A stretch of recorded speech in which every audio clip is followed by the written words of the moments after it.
Hey there, everybody. This is Beyond the Beach, career conversations with graduates of Cal State Long Beach. I'm your host, Kenji Klein, Associate Professor of Management at the College of Business at California State University, Long Beach, where I teach business strategy, general management, and organization theory. In this show, I interview former students and recent graduates about life after Long Beach. Our conversations cover topics like how my guests chose a career path, how they landed their first job, and what it's been like to navigate the challenges and opportunities of their early careers.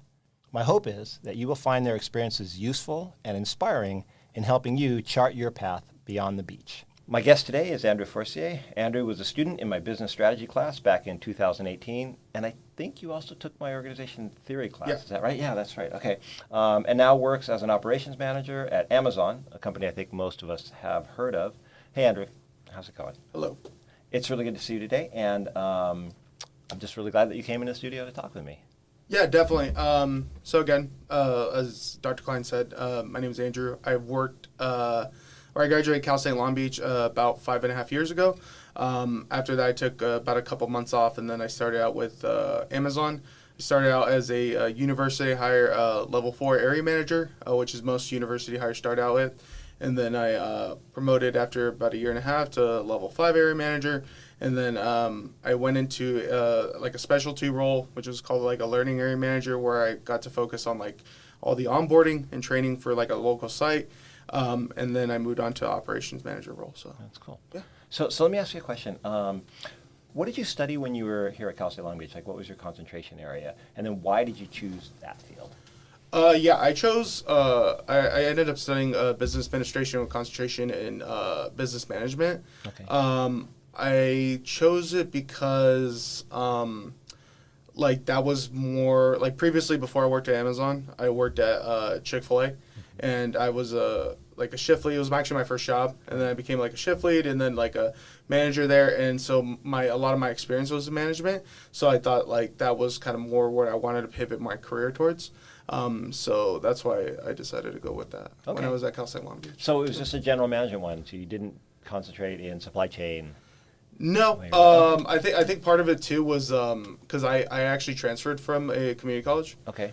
So I actually did 2 years full time and then 2 years part time at a community college at El Camino, a community college in Torrance, and then when I transferred here, and like usually when you do like the different focuses, requires more like prerequisite classes. So yeah, and I'm applying to different universities at the time. So I just I didn't want to spend any more time there, so I just took the kind of basic classes. Okay, interesting.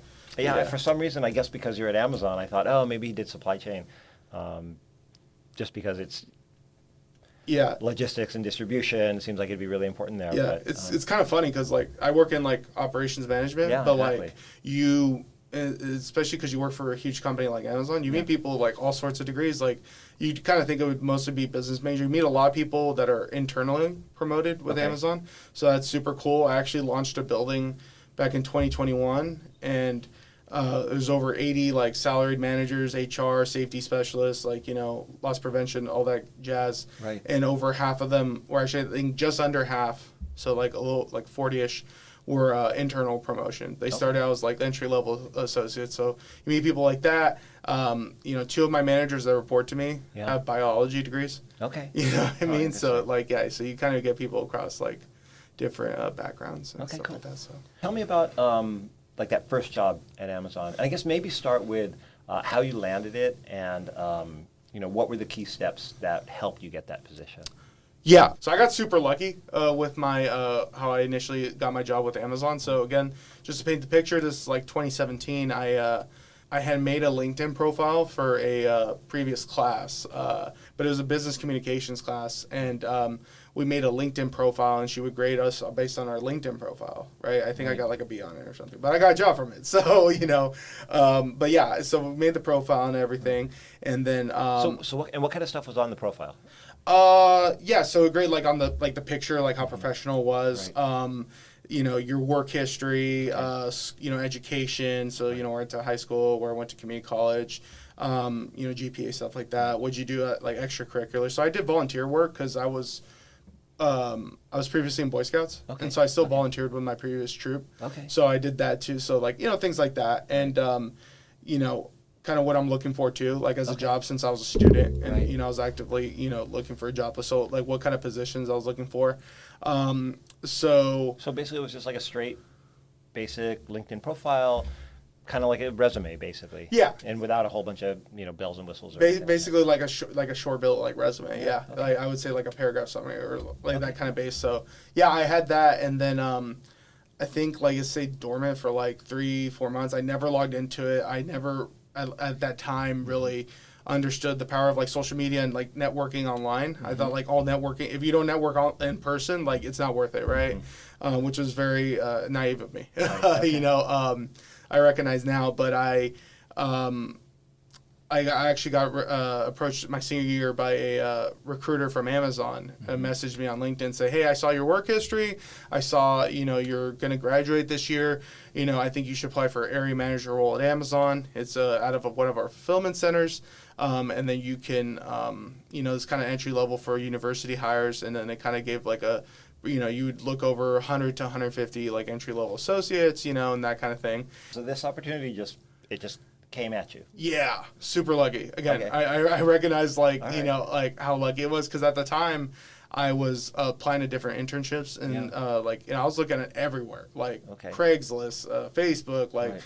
Indeed, Monster, like everything, and I wasn't getting any like pull, like I wasn't getting anything, and so I was just like, man, like, this is kind of tough. And I had a friend that was a marketing student, Right. and he was getting actually like several interviews. And I was Okay. kind of like, man, what am I doing right? Right, Maybe right, I right. should have done marketing, right? Like I was just Right. kind of, kind of thrown off. But then, this just kind of fell on my lap, and I didn't even like look at it like with Amazon. And then, I didn't even know like that kind of job. Like, I mean, if you think about it, it makes sense, right? Because Sure. Amazon, giant company, and it does. But a lot of people think Amazon primarily is like a tech company, Right. and I think primarily it is, Right.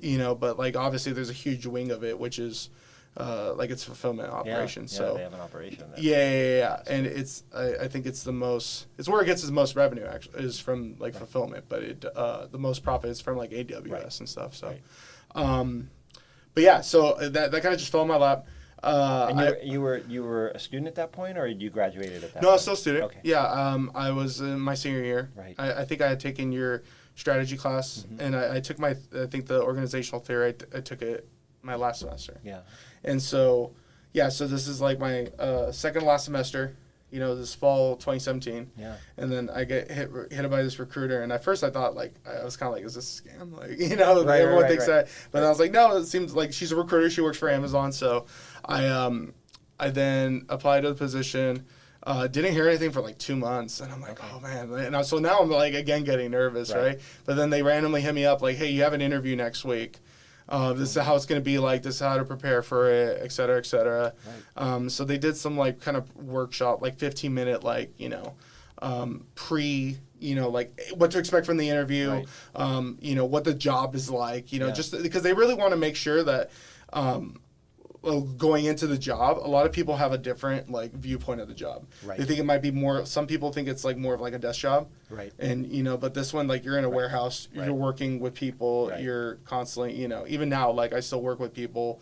So in that first job, you were actively managing the associates and stuff? Yeah. And so, so that one was at that time. So again, like after I get the interview and stuff, and I start off, I was like actively managing around like 60 associates, but then I moved departments like 6 months into it, and then it got to a point where I'd have like 200 people rostered under me, and then I had and like over 200 plus, and then I'd have like on a shift I'd be looking over a department with like 350 to 400 people. So, And that was within how long of graduating? with less than a year. Yeah. Wow.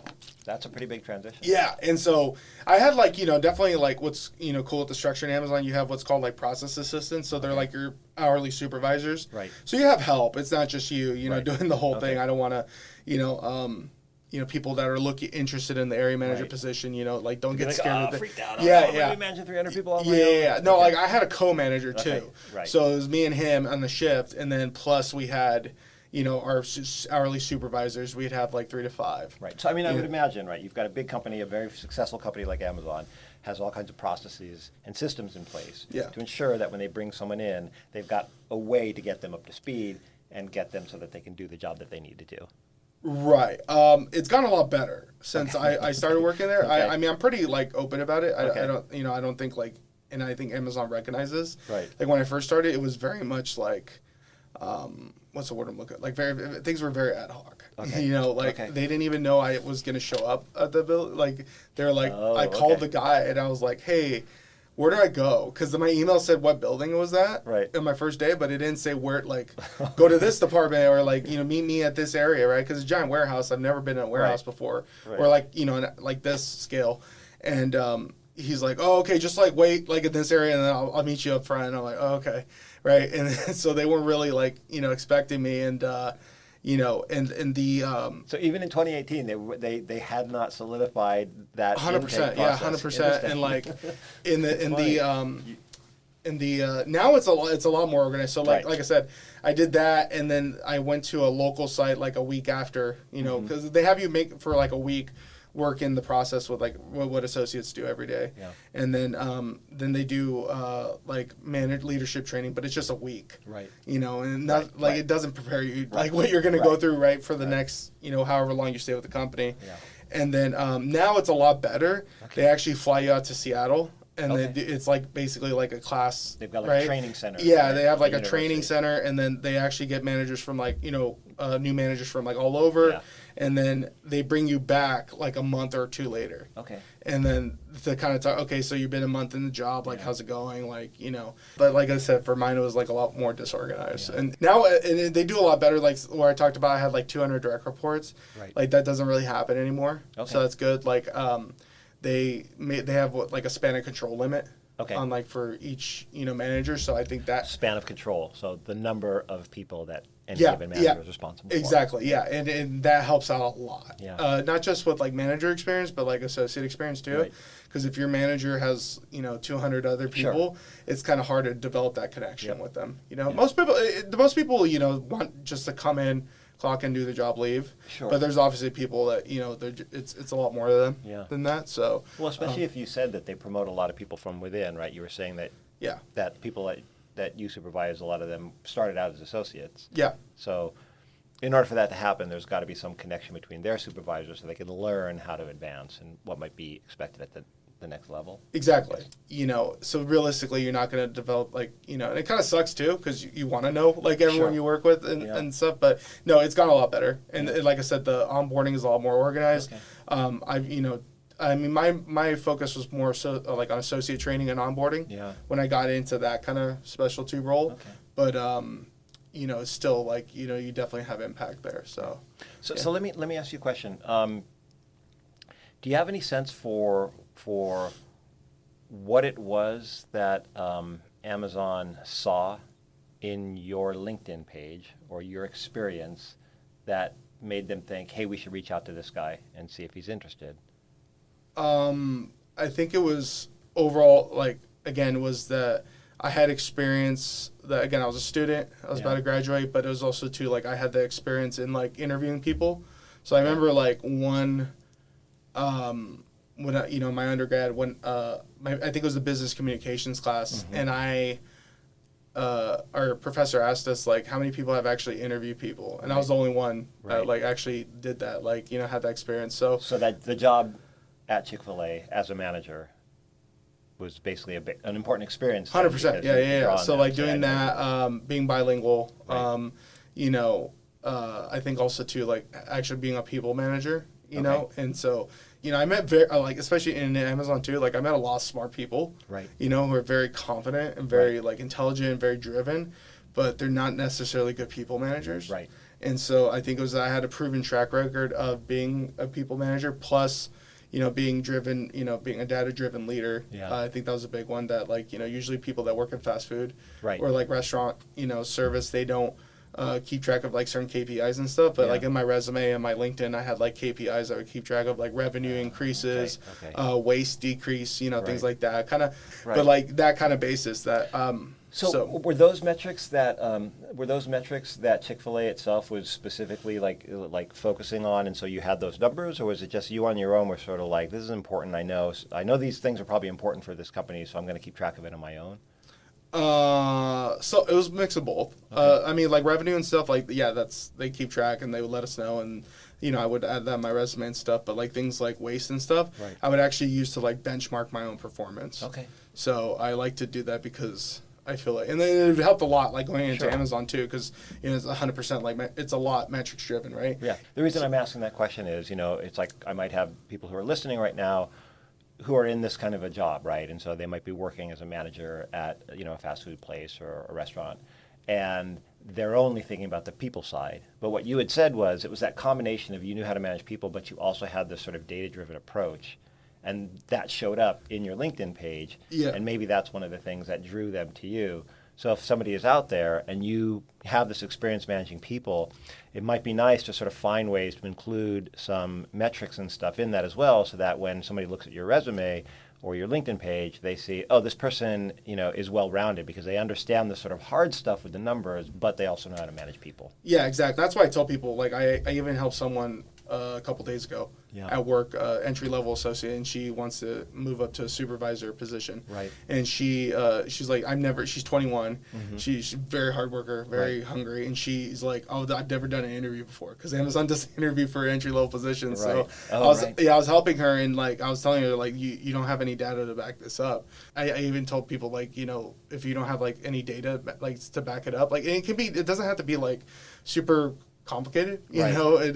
And you don't have to have like save the company, but as long as you show like you're actively showing, some positive metrics to like show your impact, as a leader, Right. like, yeah, because you could say like, oh, I managed 30 people and they all liked me and we did Right. well, but it's like, well, what does that mean? Right. What does well mean to you? Right. You know what I Right. mean? So that's why I always kind of like bring up, but that I think kind of looking back at it and discussing right now, I think that was the key point. Like I managed like a team of like 30-ish people, which not a lot now, but also too that I was able to use kind of my people management skills to show like I had measurable results from it too. The key point is like measurable, right? So so you're able to say revenue was this, but then it went to this, or like turnover on my team was like low. Right. Yeah, Right. so like that was something I like attached you to. Yeah. Waste was a big one, especially at a restaurant, how much food and stuff is wasted. Yeah. So stuff like that, overtime expenditures, right? Like lowering that and stuff. So so kind of tracking that, and I think it helped out a lot during the interview, and helped out a lot, and it helped me too, like getting more and more Amazon is just like a different setting, so you kind of acclimate differently to that too. So, so you mentioned, right, so you got there, you were in there, and then you suddenly, within a very short time, you were managing larger groups of people. Yeah. Super intimidating. Yeah, I'm guessing there were some challenges along with that. Yeah. So could you talk a little bit about some memorable challenges you faced in your early career? Oh, yeah. And how you dealt with it and what that was like? How long is this podcast? No, I'm kidding. No, it can be a lot. Pick a really juicy one. Yeah. I would say like, I kind of did it like professionally. The biggest challenge was, I guess for me to realize that, especially like when you're managing that group of people, like you can't do it by yourself. Right. And for me, like when I first started, I was very much, I was very much like, I didn't want to ask for help because, I didn't want to seem like, but then I realized, that like I needed help, like, like I'm a higher level leader, but I then realized, and I tell people this too, that like it's kind of looks bad if you don't ask for help. Right. Because then, I this job realistically, like the area manager positions especially, like you can't do it by yourself. Right. It's an impossible job. Like a lot of your job is delegating and assigning work to people, knowing what needs to get done this hour, what needs to get done this day, what needs to get done, but I can do it tomorrow or this week, right? So kind of figuring that out was really hard for me. So like proper, like honestly, it was time management. And like and delegating properly, because it's kind of hard to like tell people like, okay, I need you to do this, because like for me, like to understand as like a manager, like you're not doing, you're managing, right? And I think people kind of forget that too. So like for me, that was kind of an adjustment. I would say also too, like again, the people management part, because you're dealing with so many people.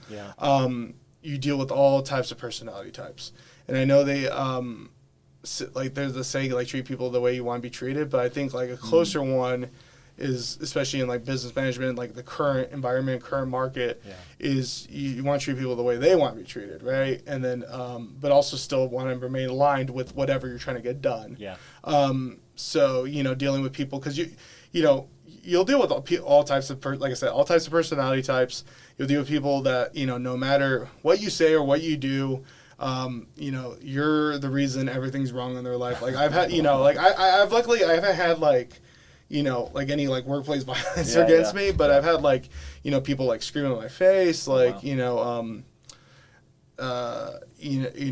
things like that, so very close, kind of heated stuff. I've had like someone yell at me and then like punch like a wall near me. Really? And so, so like stuff like that, and, I think like for me, I think early on I figured that out, and then like I had to separate that. Like I had to separate like my work, because you're gonna have to do stuff that's kind of like, I guess, uncomfortable. Where like you have to fire people. Yeah. Like that's not a good. Yeah, that's not a good feeling. I've done it. It's terrible. Yeah, it's not. It's never a good feeling. Yeah. I want to say when someone like steals or something, it's kind of like it's a different feeling. I would say I wouldn't say it's a good feeling, but it's a different feeling. When it's that easily justifiable, it's not as painful. But sometimes you're just like maybe this person's trying really hard, but they still don't get it, and they're not performing. And those ones suck. And having to get used to that, and like and I was 24, so I was like a little older than some graduates, but then like I'm firing someone that's like twice my age, or like 3 times my, almost 3 times my age. And so that's kind of an intimidating factor too. I want to say maybe not intimidating, just weird, odd, something to get used to. But like understanding that's a part, especially like a manager is like, and that's something like, I don't think you can really prepare for until you do it, but like actual performance management, and like, pushing up the people that need to get pushed up, and you want to get to, whatever they want to get to, and then also to like having to manage, underperformance too. So that one, I think that one's, you can't really prepare for it in a class. I think that one you have to experience and, deal with that. And like obviously there's different levels and, things like that, and like what kind of underperformance we're talking about. But like I would say like probably was the most challenging thing for me at first. Getting the actual performance management part, delivering that bad news to people. And then how do you deal with, kind of that pushback, that backlash, right? And, because at the end of the day, you're dealing with someone's job, right? In their livelihood, so kind of, because at the same time too, like, you don't want to do it, and like, ideally you wouldn't, put any, kind of performative feedback or anything for someone. And, but at the same time, like, if it needs to get done, it needs to get done, right? And so, I think for me, dealing with that was kind of hard because, like, I struggled with, like, knowing what, you know what I mean? Yeah. Like, knowing what to do. Well, it's a difficult line to walk, right? Because people need the feedback, and the company has expectations, and they're paying these people for a certain thing. They need to get something out of them. And that's your role, right? You're the person that's supposed to manage that person's performance or help them manage their own performance, which means they're going to have to get the feedback. But if they don't want the feedback, then there's this tension. Or if they don't want to work harder, then there's this tension. And you don't want to immediately go to, like the Alice in Wonderland, off with their heads, right? Fire them. But so what's the middle stages to push them? Can be an uncomfortable conversation. Yeah, or just sometimes, like, I think the worst part is where they just don't get it. Where it's just, the job is not, I don't think the job is necessarily, like, super difficult. Right. But it's, like, it's a lot to do. Yeah. And it's not for everyone. Yeah. I don't think any job is for anybody. You know what I mean? Like, it's just some people aren't meant to be people managers, you know?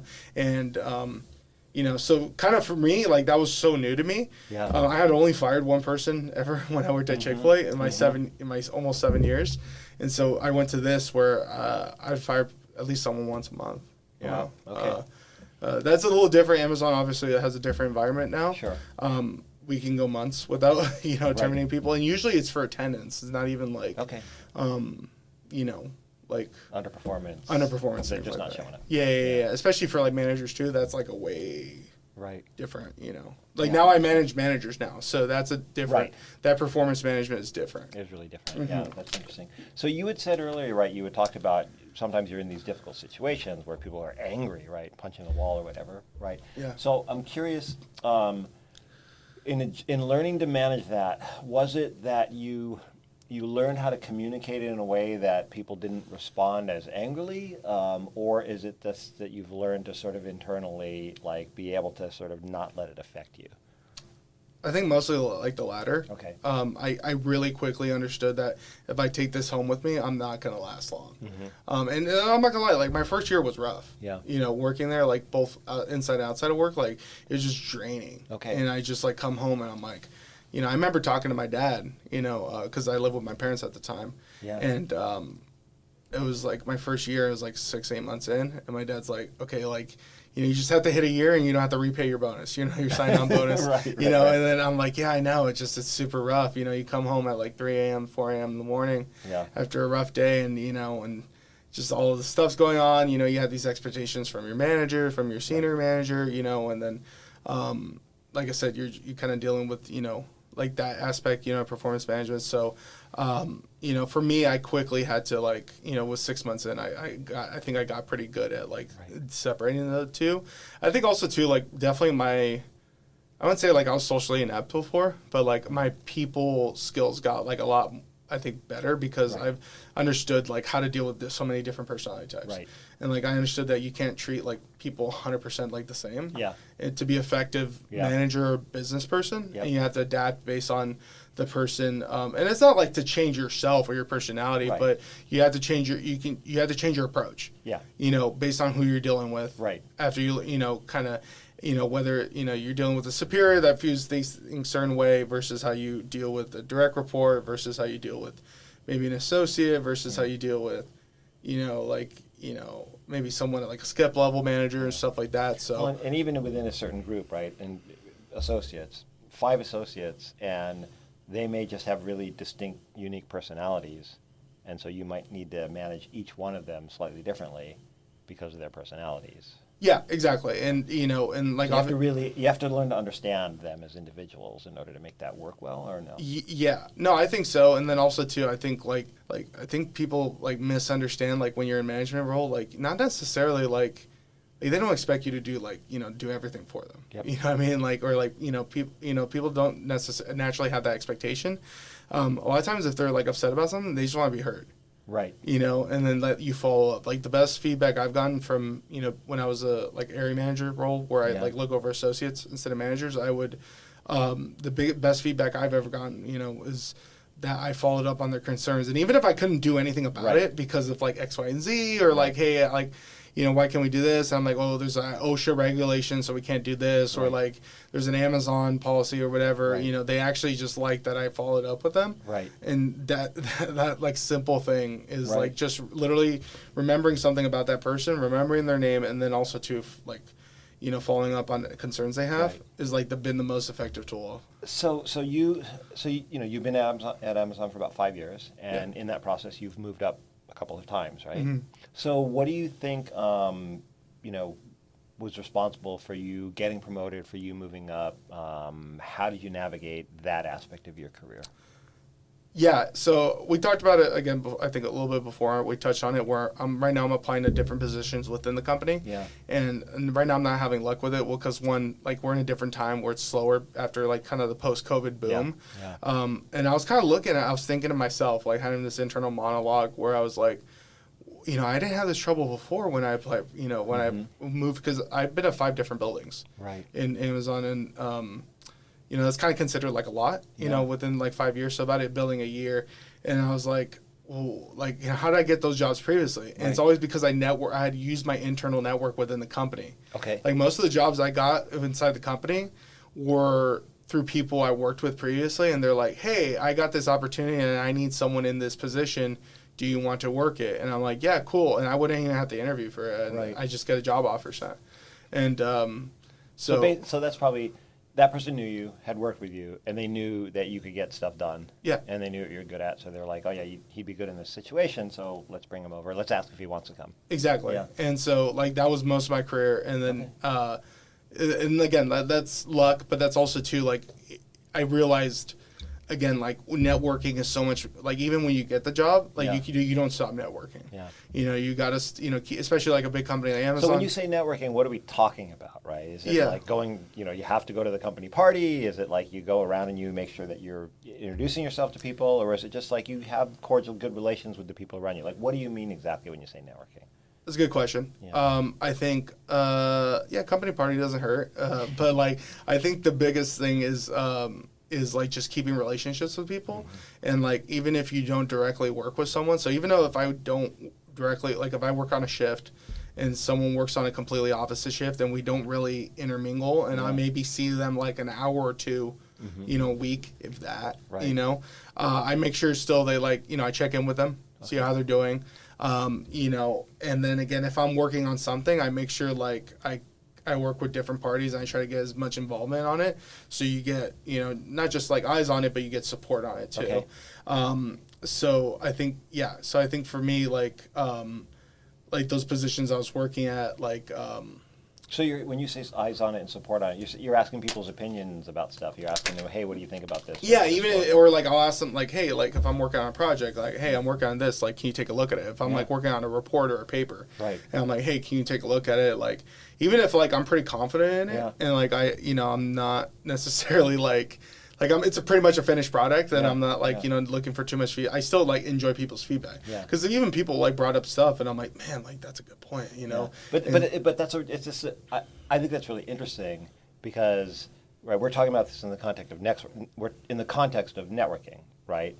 So this is the idea of like networking isn't necessarily like going and doing this thing where you have to do this burden of like talking to people or whatever. You're actually getting feedback. You're actually getting, in a sense, it's like not trying to socialize. You're just getting people to help you. And the act of getting someone to potentially, quote unquote, help you, it has this benefit in terms of the networking thing. Yeah, exactly. And it can be like socialization too, like especially if it's someone like if it's a human resources partner, if it's just like, someone that you're in touch, that you just work peripherally with, you still like obviously keeping cordial with them, or like, hey, if we're kind of like maybe there's some, challenges like the building's facing or whatever, or the company is, you kind of talk about like, hey, what's your take on it, or like, what do you think, something we can work on, or like, I mean, like that's opened up so much. For me, it's mostly like just opening that opens up so much conversation. Yeah. You know what I mean? About like other stuff too, or like, asking them their experience with Amazon, like how long they've been with the company for. But like a lot of it is that, like I said, with networking, it's not necessarily like, hey, like my name's, I've been at Amazon this long, but it's really, just working alongside of, asking people's opinions on something, or asking them help for something too. Like, hey, I'm working on this, like, project, or I'm working on this, report or whatever. And it can be even something simple, right? Yeah. And you're just like, hey, can you help me out with it? And that goes a long way. Yeah, that's so. I just find that really interesting. People are always saying, you got to network, and I'm always curious, like that can mean so many different things. Yeah, and then even then, like I just keep in touch with people too. Right. So I'll even. I'll even reach out to people still, like randomly message them. Yeah. Like we use Slack for our messaging, and I'll just like, hey, how's it going?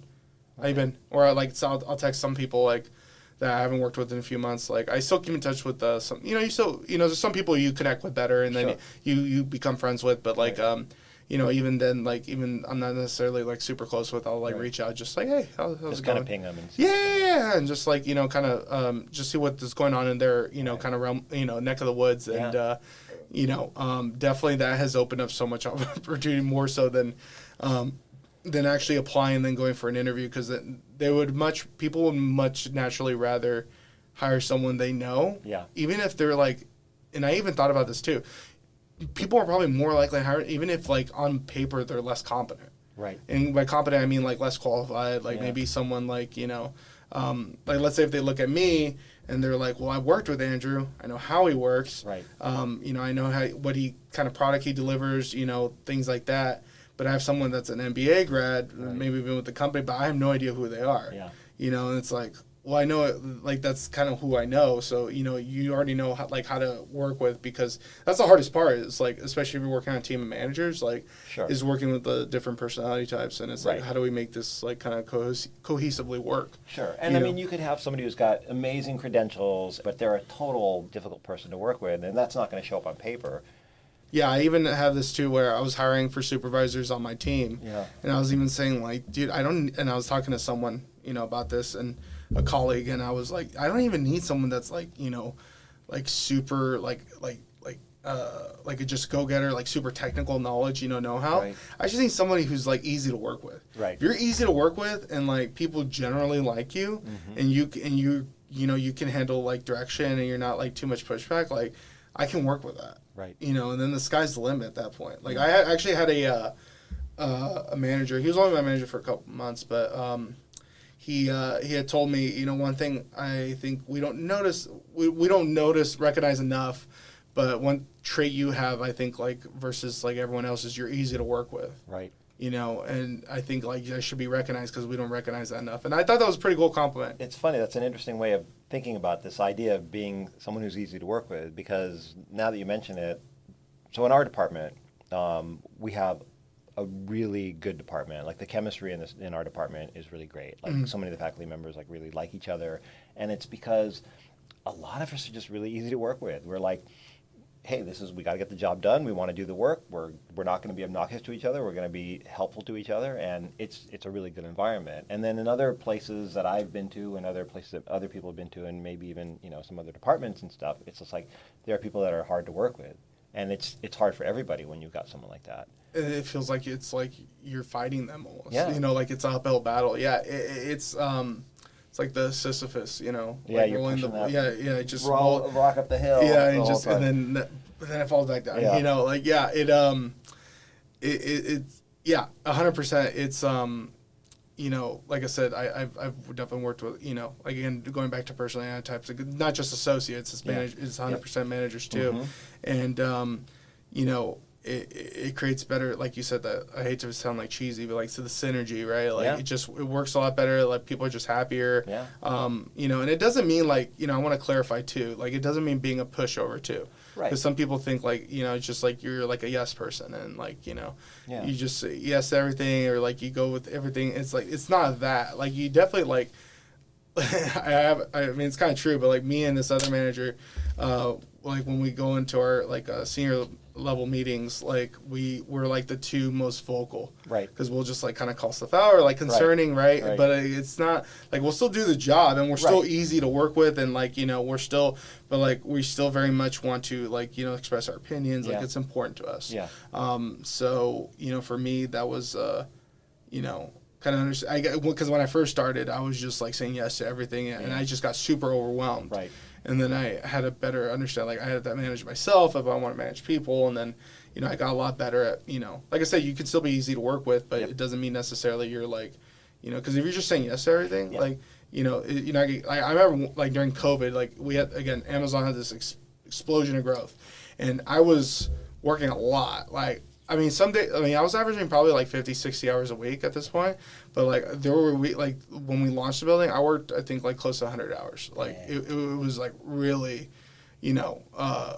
really crazy. It was really busy. It was cranking, right? And I remember one time I talked to my boss, and he was a really great guy. One of the best people I worked with. He's very very just a good people person. Like to put it like kind of like in that sense. But he like one thing he was like giving me like another project to work on, and I was like, I had to sit him down like right there, and I was like, you're giving me too much. Like I'm just like, I'm doing all this stuff, and I know you don't doing it on purpose, but I need to.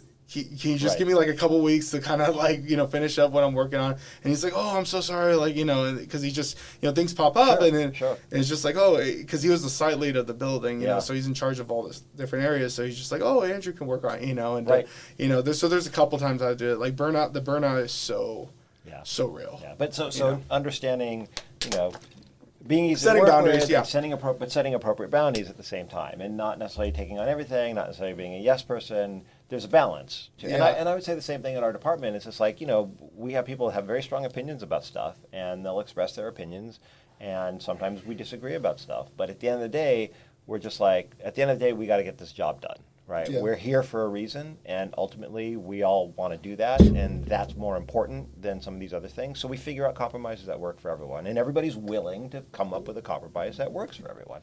And I think that's really underestimated.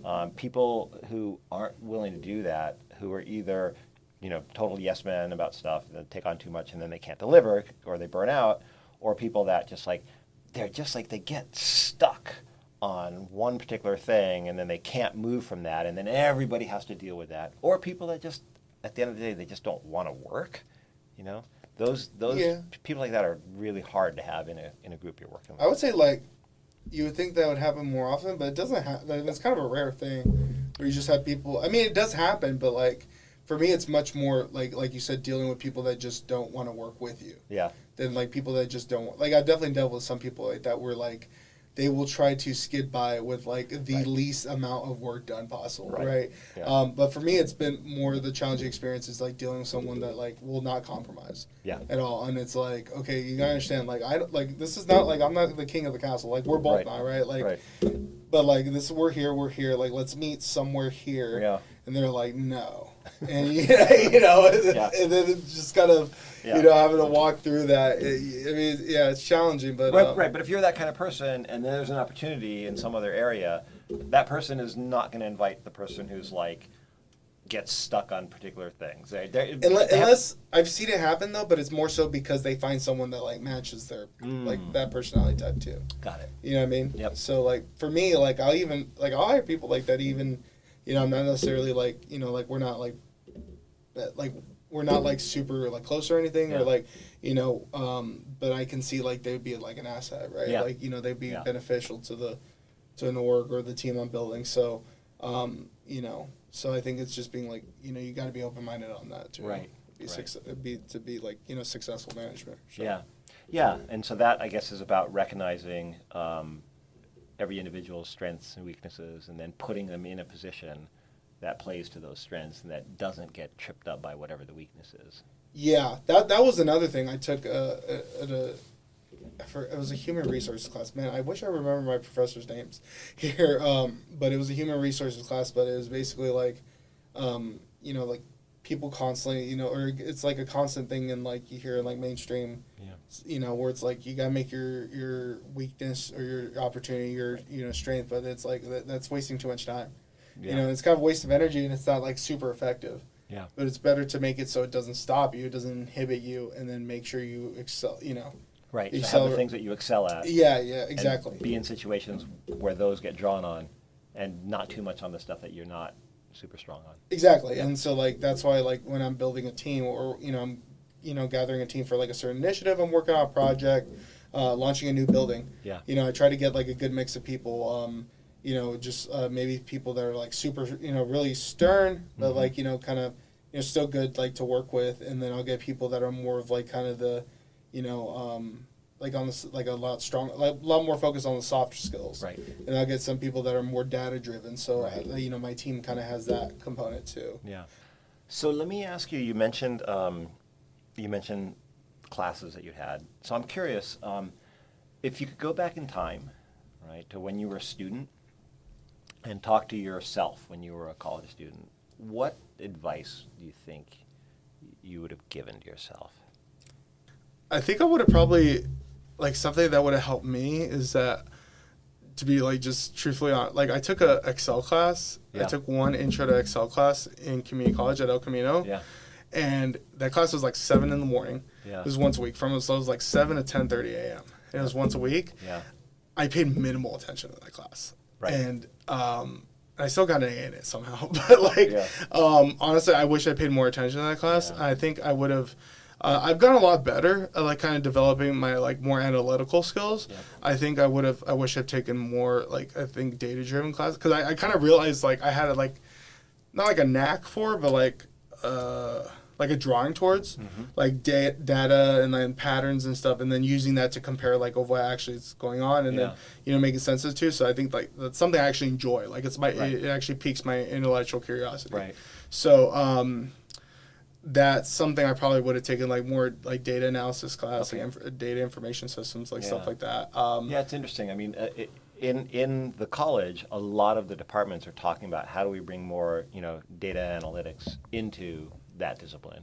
Yeah, I think I'm even looking at it like now, like possibly taking like classes, like programming classes on the side to like just so we'll see one if I'm interested in that, like if it works, but two, like I've seen so much like where I want to like if I had this tool that could do this for me, I'd be so much effective, or I'd be like so much more efficient at doing my job, and kind of more data, because a lot of it's like a lot of time I do is like spent manual data pulling. Okay. You know what I mean? And you think like Amazon would have all these systems in place. It does, but it doesn't. Like, because it's growing so quick. Right. It's growing quicker than it can catch up. Right. And so you as a manager are realizing, oh, hey, this information would be really, really useful for me. But the company doesn't necessarily know that. You're there, right? Yeah, exactly. On the line, so you see stuff. Yeah, exactly. And so, I think like for me, it would have been like, man, if I could just whip something up, so I'm looking into that, like taking a community college class and stuff like that. But I think that definitely that's something I would have done more. I think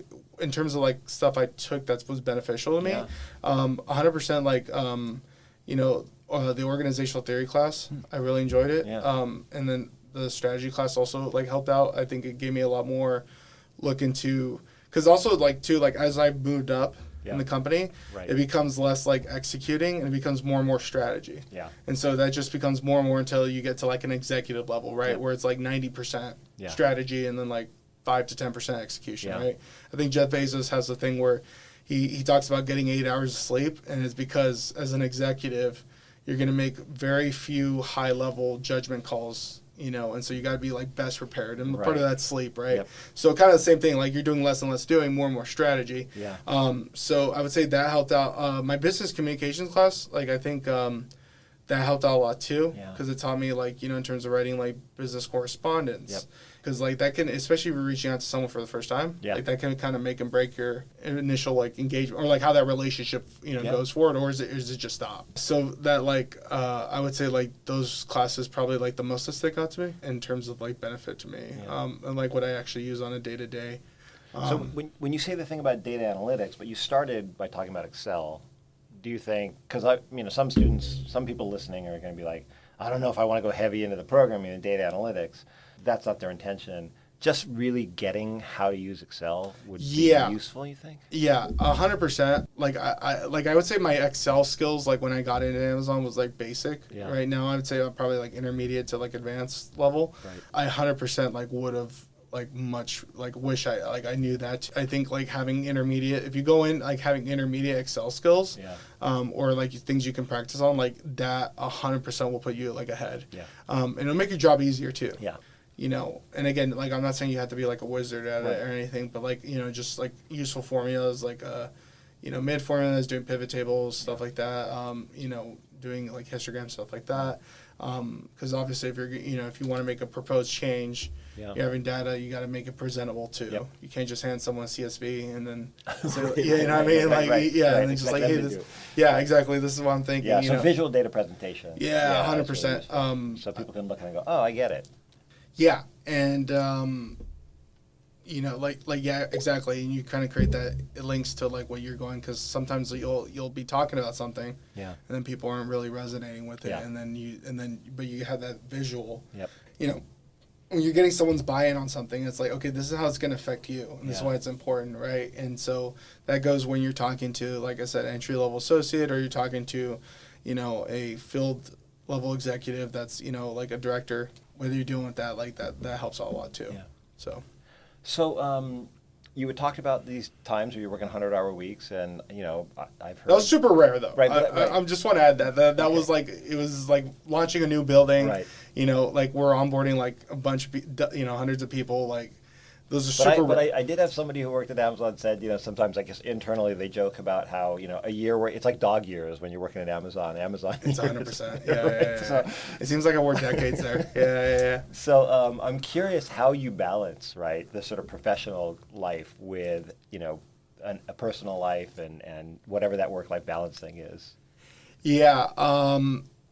Just truth be told, I'm probably not the person to talk about that. I'm pretty bad at it. Okay. Or I would used to be worse, especially during the pandemic. Yeah. Like that, I just didn't hang, like if I did hang out with people, it was people like I immediately went to work with and and also too it was hard because my parents are older and I lived with my parents at the time. Right. So I didn't want to get, because the pandemic, again, we didn't, right. So little information about COVID, about the virus. That kind of made it worse, right? Like, because I was working so much and then, just everything's closed and, people are also like a lot more weary, a lot more hesitant to go outside. So, I think for me, like I have to like make myself like commitments to myself, right? Like very conscious efforts. Okay. You know what I mean? It's a lot of people, they have like kind of things in place like hey, we play online, we play Fortnite or whatever like on this day, right? Yep. So I think those things are great, and also too like use your like time off. Right. I always tell my managers, that report to me that my first year I think I took one day off, and I was like. And I say that as like a warning, like that's not a good thing, So like also too, I had to catch myself like this year I had like 180 hours of vacation and PTO, and I was like I need to burn some of this, So I just took like kind of days off here and there. I took like 2 weeks off this year. I took a week off the other. It was like 5 days a couple weeks ago. Visit a friend lives in Seattle, so like things like that. So like definitely like take intentional time, like use your time. Right. Don't burn through all of it. So we're like you don't have time in case something comes up. But like I burnt out several times in my career with Amazon, and I had to kind of self motivate myself again, and it's tough. So I think for me is like you have to make a conscious effort. Especially it's good that, when you're working professionally, if you have like a group of friends at work, you guys are doing like, like I said, that regular thing, apply a routine to it. I think is super beneficial. That's the people I find that most success with like work-life balance is they have some kind of routine with it. So for me personally, like I'm trying to travel a lot more, and I'm a history buff. So I'm like, well, like one thing is I've always seen is like, I want to go is like I'm big into classical antiquity. So, so I really want to go to like Italy and Greece. And so I was like, so like now I'm planning a trip in like spring to go to Greece. So, like doing that solo trip. So like stuff like that, I think it's really important. Like have goals like that, so like things. But you have to be intentional about it because otherwise it'll take over, right? It is so, like you said, you talked about the dog ear, and it's so easy to get caught up in like the monotony of things. And, like also too, like 100%, like as you get older, like it definitely like time passes by faster. I was talking about this with my friend, and tell me about it. And his fiance is a therapist actually. And we were talking like at dinner when I was in Seattle, and she was saying like, what slows it down though is if you add more novelty in your life. Right. And that kind of like adds more, weight to it. But if you're just doing like the grind the day to day, and I've gotten caught up in that, and I'm like have to stop myself and say like, okay, I have to like do this stuff. So make a conscious effort, and if you can, I think my biggest suggestion is like make a routine for it. Like even for my friends, like we do a poker night. And we just make like something simple like that. I think is like super beneficial, and it's hard. It's super hard. So this sounds like this is a part of your sort of journey that you still have to kind of do 100%. Yeah. I'm working on it. Again, like I said, I've gotten better about it this year. I've been a lot better about it. I probably used more time this year than other time, but I get 3 weeks vacation every year, and I already have some accrued. So like, so I think like doing that is so important. Taking time for yourself. Don't be afraid to like, that's something too. Like I'll even have like hourly supervisors that report to me, and I appreciate like that they're that invested in it, but I think it's too much where they'll go like, oh, I don't want to take time off because I feel bad like leaving you guys, and I'm like, no, do it. Right. Do it, please. Right. Like the shit, like that's what I said is like we're working on a shift. There's not going to be a shift so bad that it just like goes on forever, like someone dies or something. You know what I mean? Right. Like Right. it's not like we're working at a hospital, right? Right. Yeah, that's my biggest suggestion is like, taking that time, and then also too for like focusing on your health and like mental health. Yeah. That's something I'm trying to do more to prioritize for myself. Yep. Because it's so easy to just get caught up in things, and I think especially with the pandemic that had such a kind of a negative impact. That was like hard, and we're still kind of dealing with the like the what do you call it, the fallout of that. Yeah. You know what I mean? Like, kind of like now we're in like a post-COVID, Yeah. kind of era, and it's kind of shaping, differently. So I think like for that, it's like it's different, but again, going back to it, like I cannot emphasize this enough. Like obviously, if you want to do good in your career, you can 100% do that and still focus on yourself. Yeah. Still prioritize yourself. Take your time off. Yep. The burnout is real. 100%. Okay. So in that context, then, when you think about what success means, what does that look like for you? I don't know, like for me. So when I initially like kind of like when I was studying and working, I think for success for me was like just like being able to like not worry like for financial security. Yeah. But then like for me, I guess like I like again, this is not like you're trying to come up braggadocious or anything. Like I can make what I make now for the rest of my life, and I would have like zero problem, right? And so, I consider myself really lucky, but also too like, spending that time. Like again, for success for me is 100% the is more so like your personal life. Yeah. And do you have time to work on the things you love with the people you love? Right. Are you making new friendships? Are you spending time, like let's say if you're really into, like board games or whatever, right? Yeah. Like, things like that, like, your passions, right? Yep. I think those things are super important. And for me, success for me would be like to be able to live comfortably, but also like focus on those things. Right. Also, too, like for me, like a long-term goal, I think I discussed this with you when I was a student of yours, but like I want to teach eventually. Oh, yeah. So that's like, I guess like long-term success for me would be like to, get in that role. But how I envision success when you talk about it, it's just, again, spending time, being available not to worry about it, like worry about the bills and stuff like that. Still being able to spend time with friends and family. Yeah. I think me before, if you asked me 6 years ago, before, when I graduated, it was more focused on the financial aspect. Right. But then, once you get that, like, especially once you do that for like a couple of years, it's like, like it gets old very quick. Right. It gets like, and there's only so much more, happy. I think there's a common study where it's like anything above 75,000 is not going to have a like long-term happiness.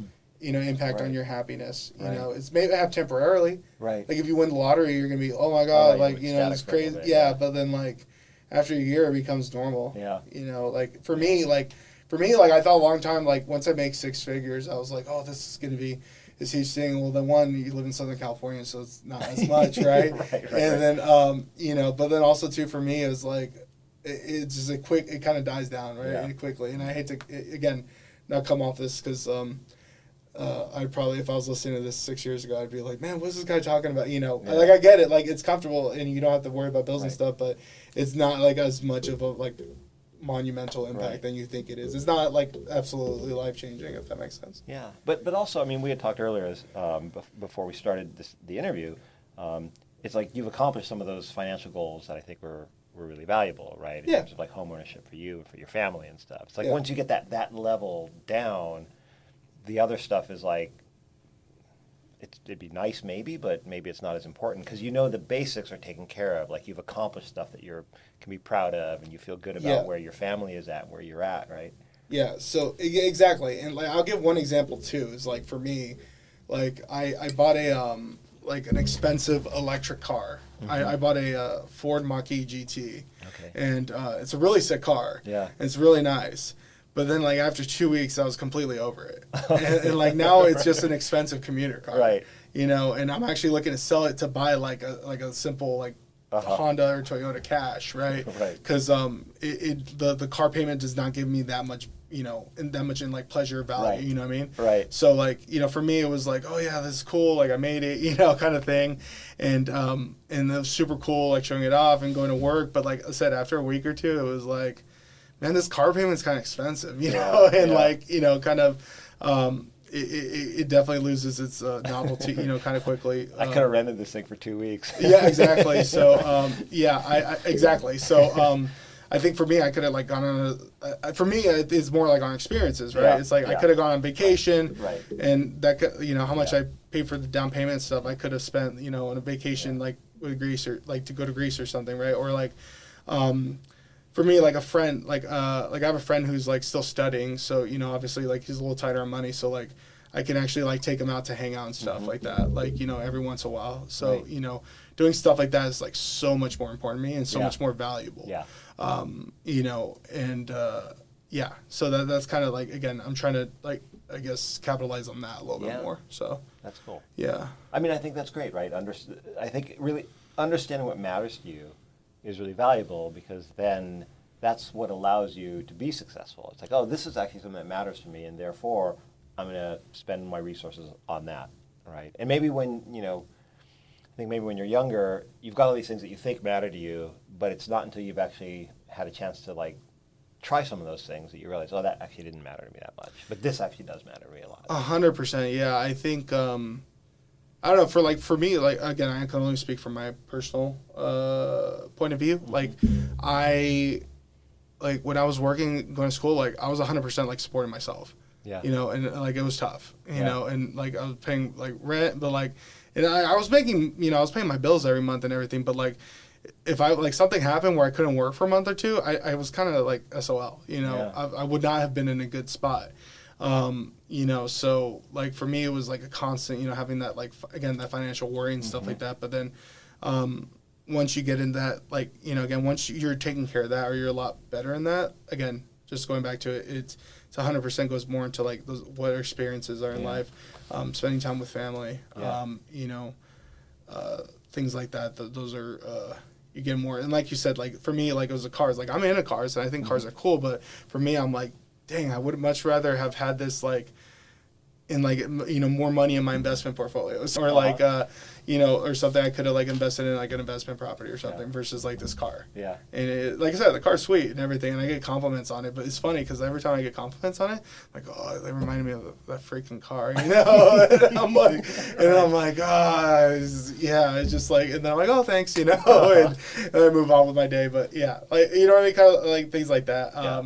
So that's funny. I mean, you have to imagine there's somebody out there who would actually, like, they would have a different response, right? For them, they'd buy the car, and every single day for years, they'd be really into it. But there's probably somebody who that's who they are. Yeah. Right? Yeah. And everyone's kind of different. But you don't know until actually you've been in that situation, oh, what kind of person am I?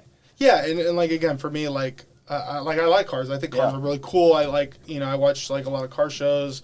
I follow, like, you know, YouTubers that do a lot of car stuff, and, you know, so for me, I was like, oh, this is going to be great, you know, blah, blah, X, Y, and Z, and then, but then, like I said, really for me, it was like, man, like, it's kind of a waste of money, like, you know, I could use, like, again, I can use it for something more towards that success vision, right, like, more towards, because the success vision is not, like, you know, that kind of, I guess, that vision is not for me to, like, you know, have that, that car's not involved in it. You know, it doesn't get me closer to, you know, spending more time with my family, getting more time, you know, spending time with my friends, you know, and you know, kind of doing that too. So that's a really interesting term and an idea, though, right? This idea of having a success vision, like actually thinking through what it means, so that you have the vision, because then when you're thinking of doing something, you've got something to compare it to. Like, wait, does this make sense? Does it fit within my success vision?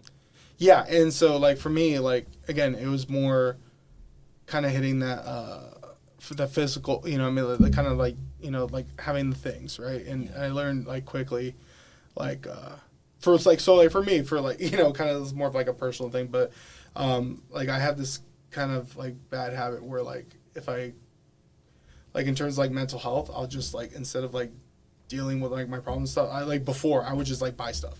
Right. You know, like shop, like what you call it, like a shop therapy or whatever. Yeah. And so, like, but it would never, like, bring me closer to that. And so this was kind of like more the, like, kind of like hit me where it's like, this is getting me further away from where I want to go for. So, you know, I think again for 100%, like, and again, like, maybe for some people, like you said, they might get the car and they're like, they might get a Tesla, and they're like, oh my God, this is the greatest thing ever. And that feeling never dies for them. Yeah. Right. But for me, like, again, I had to kind of shift my perspective because I thought like it was more the idea. I was more into the idea of it. And then once you actually hit it, you're like, oh. It dies really, really quick. But that's good. But again, that's growth. That's like, increasing self-awareness. Now I know myself a little bit better. So next time I make a choice, I'm going to make a choice that fits better for me, right? Yeah, 100%. And like I said, I still think like, that's something I think, hopefully, like that kind of growth. Yeah. I want to take into my 30s and 40s, and and hopefully lead like a lot more stable, a lot more happy. Yeah. So that's kind of what I'm focusing more to, and again, I'm kind of evaluating what I want to do long term. Yeah. Again, like teaching has always been, something I've been like super interested in, like academia. Right. So, so kind of like the guidance, like I've gone from you and like other professors and teachers I've had, across the way, like I would love to do that too for like future students too. Right. So that's something I'm like looking into currently. So that's cool. Yeah. That's cool. But your immediate thing is, you're at Amazon, you're growing, you feel good being there. Yeah. There's a lot of growth opportunities there for you, I hope. Yeah, 100%. I think what's cool about Amazon too is that because it's such, there's definitely drawbacks being part of like such a huge company, but also the huge plus side is there's so much more opportunities that you could apply to, like if I know a lot of people that move from operations to human resources, right, with like zero experience or like loss prevention or safety management, or they get into engineering. So like things like that, I think is super cool, like working for the company, and that there's that opportunity you're not going to get at like a smaller level, company. So I think that's really awesome. And, like I said, I'm kind of exploring those things too, but that's something, yeah. That's great. So you're at a point in your career where you've got these opportunities, you can explore them if you want to, but you've recognized, hey, this is probably a good place for me to actually work on the other things outside of work that are going to be what defines success for me in my life. Exactly. 100%. I think you put it the best way. Again, like, for me, like the big thing was like with COVID and like post-COVID is just like 100% was just like grind, go to work, sleep, grind, go, wake up, go to work, sleep, and then for me, I realized like that's not what I want for my life, especially because like if you get to that's something that actually kept me like I don't even want to pursue like a senior level management position. I initially wanted to, again, because it was just like kind of maximize my, compensation, right? Like realistically, right? That was my own goal. But then I looked at it and I saw like the responsibility and the like level of work a lot of the people I see in that position where you're, oftentimes working nights, working weekends, you're working, I have a friend that just got a promotion as senior manager, and his first week he worked like again like every day of the week. He worked like close to 100 hours, and he was just like, like I honestly I wouldn't do it, like like looking back, and like you get like a good pay bump, right? Like he's probably gonna make like 200,000 plus, and so he's like 25, so like for him like that's great, even for me like 30, that's a good chunk of change, but like I said, he just got married. And and his fiance works for Amazon, or sorry, his wife now works for Amazon. She's lower level, so they don't have as much time they can spend together. Right. So I think he's like kind of realized that. He realized that later than me. Yeah. So, yeah. So understanding priorities is I think super important. Yeah, and don't get me wrong. There's some people that probably can listen to this and they actually would like look into, and that's something. Yeah, and that's something they would thrive in, and that's what they want to do. I think. Also understand like what you're setting up yourself up for, and like also identifying like what you exactly what success look like, what the steps are you taking, is that giving you to your long-term goal, or is it just something you're doing just because it feels like that's the next move? So that's great. Yeah. I want to thank you for taking so much time and for all your insights and for sharing where you've been, how you got there, where you're at, and what you're doing. It's been really great, and I think the listeners will get a lot of value from it. So thank you so much, Andrew. I really appreciate it. Really happy. Again, if sorry, excuse me. If anybody wants to connect on LinkedIn, and if anybody's interested in networking and like I said, just needs help like applying Amazon, I'm very much available. You can my name's Andrew Forcier on LinkedIn, Forcier. So again, operations manager at Amazon. So if you need help with that, like resume, work, or like you need help like practice interviewing, like I can schedule time for that too. Oh, so. wow. Thank you so much. Yeah. No, because I understand like being in that situation, like Yeah. 100% want to help people with that too. So like feel free to reach out, and we can connect. So. Right on. Thank you so much. Well, it's been fantastic. Thanks so much for coming in today. Of course.